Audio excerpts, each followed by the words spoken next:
जगाच्या इतिहासात प्रथम पंढरपूरची वारी कोणी चालू केली असेल आणि पंढरपूरचा पहिला वारकरी कोण असेल ना, तर पंढरपूरची पहिली वारी चालू करणारा पंढरपूरचा पहिला वारकरी म्हणजे जगाचा मालक संत बाळू मामा होय.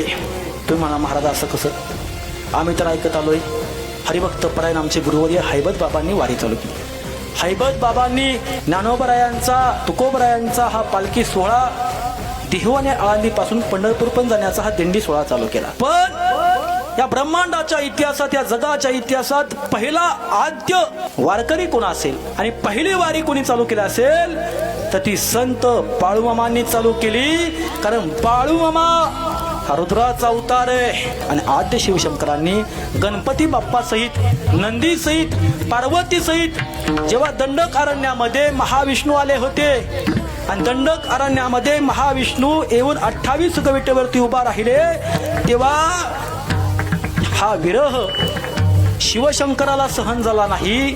मग शिवशंकर कैलास पर्वतावरून पंढरपुरात आले आणि विठुरायाला भेटले आणि ती भेट ही पहिली वारी ठरली. हा इतिहास कधी आम्हाला माहीत पाहिजे, हा इतिहास जाणून घ्या.